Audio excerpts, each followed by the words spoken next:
Hi, it's Laura with Following the Paper Trail, and it's What's Up Wednesday for August 18th.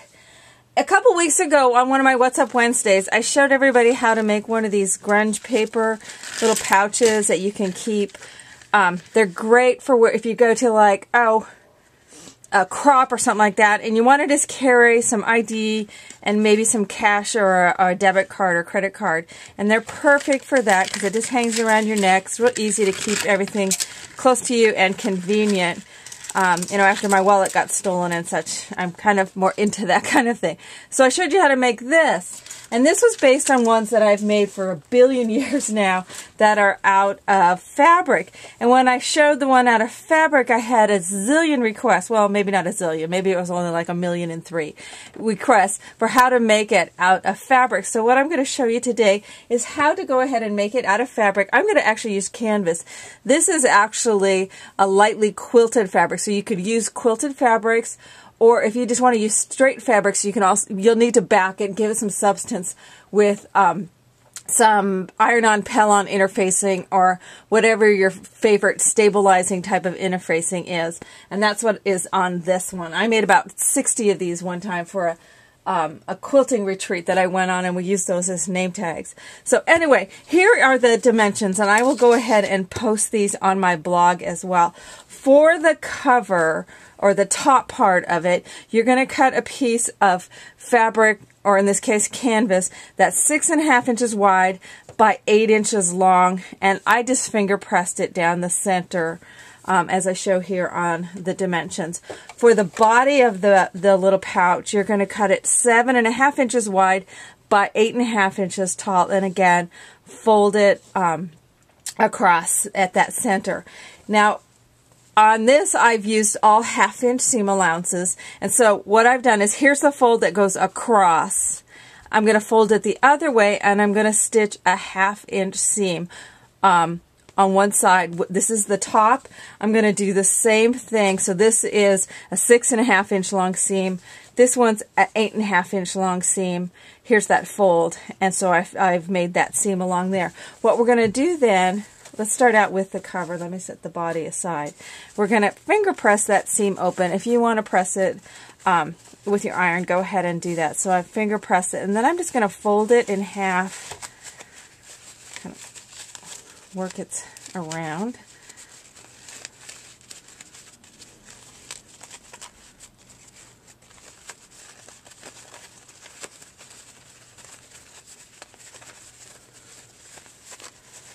I gotta wiggle with it a little bit more. It's a little bit not as quite as easy to maneuver around as it is with paper. So here then it's folded in half, and this is actually going to be the inside that I have showing here. I've lined up those the raw edges, and then what I've got here is just some of the, it's kind of a woven tape like stuff, but it matches perfectly. So if I want to color this with some glimmer mist or something else, once I've got it done, this will take it the same way. It's a cotton. You can use a cording. You could actually even use a chain or something like that. And what I'm going to do is I'm going to go ahead and put this inside, and I'm going to take the two ends and bring them out through.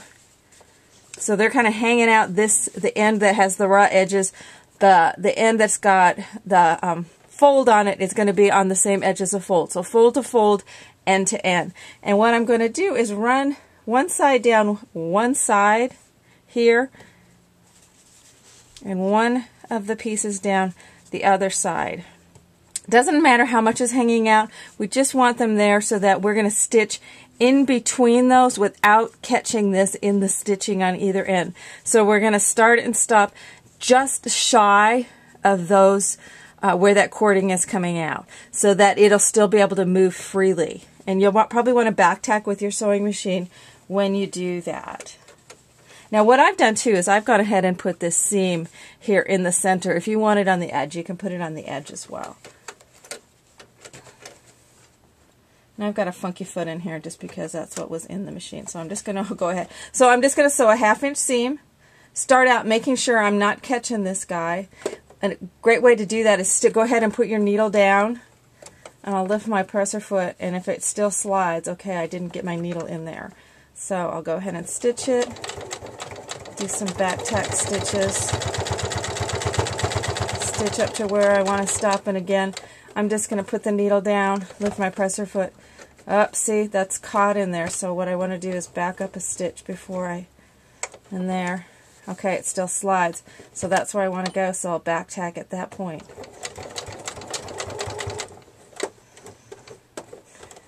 And then I'll pull it out from under the machine. Should still slide, they both still slide, so go ahead and trim off your threads. Makes me crazy. I have to trim my threads off. Excuse me. Okay, so now what we're going to do, since this is the inside, now I'm going to turn this right side out. And this is kind of tricky with canvas because this stuff is not the most flexible material in the entire world.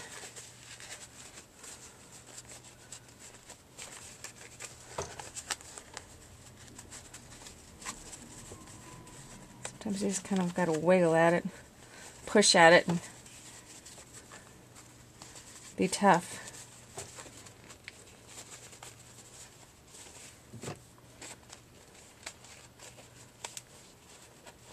Alrighty, so there, and my cords slides down through, so you can see they're sliding up and down through there. And I'll fiddle with this and use a turner pointer thing and get those corners a little bit sharper. But anyway, so there's my top all ready to go with my cord ready to go. So now I'm going to take the bottom piece where I've also sewn, or the body of it, I've also sewn that 1/2 inch seam. So then I'm going to fold this one in half as well.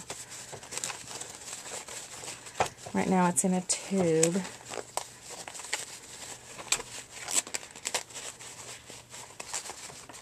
Feels strange to be working with a fabric. I've been doing paper so much lately.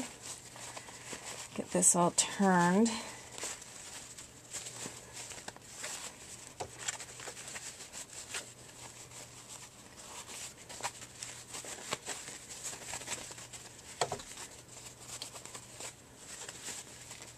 Make sure that seam allowance is laying flat down inside of there so you don't get a bubble.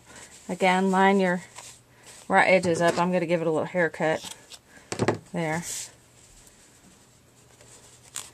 Make sure those seam allowances are lined up inside. Okay, so there's the body of my pouch. I'm going to sew across the bottom, and I'm going to go clean across the bottom, just straight across with a 1/2 inch. I might just do a 1/4 inch seam down here. It really doesn't have to be a 1/2 inch seam, but you will because you're going to be turning and stuff. Want to go ahead and back tack at each end. And did it come unthreaded? Oh, can you believe this? Only when you're doing a demo. Let's see how fast Laura can thread her sewing machine.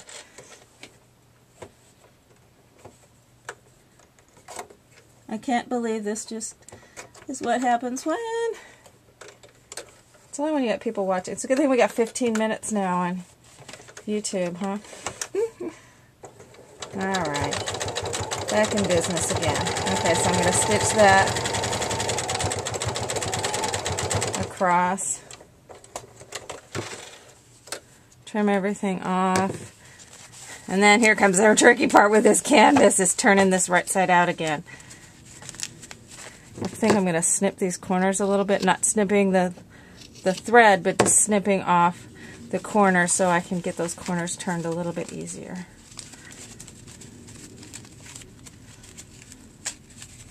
Canvas is stiff stuff, but it's going to be super cute when it's all done, and you can decorate it with all sorts of goodies, you know, some flowers. It would be fun to make some canvas flowers even to go on here. So I'll post it on my blog when I have it all decorated and everything. So let's just get that turned so I can show you how to get the handles on. Okay, I'll fix those corners, poke those out. I don't want to take a bunch of time getting those corners poked out. But so anyway, so there's the body of it. I'm going to take my ends of this here. I'm going to just set that. Many times I like to tie a knot in the ends of, especially with a cording, so that it won't pull out even when it's stitched down. It gives it just a little bit extra assurance, especially when it's something hanging around your neck with important stuff in it. So I'm just going to set that inside, just inside, so the knot's like right there. And I'm going to stitch across the corner to stitch that in.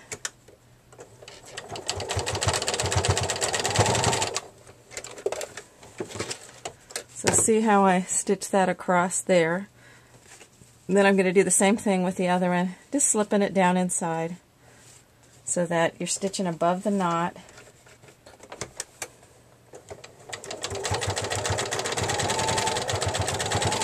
And do the little back tacking to give it some added assurance. Now I'll clean those threads off, but this then slides down, the top just slides over it, and there you have the neck pouch. Ready to all decorate with however you want to do it. You can glimmer mist it, you can paint it with the canvas, and it's great for carrying around at your next event where you don't want to take your whole purse or wallet and you just want to take some ID and maybe some cash with you. So anyway, I will post the finished one as well as the dimensions on my blog. So that's What's Up Wednesday for August 18th. Thanks for watching. Thanks a bunch.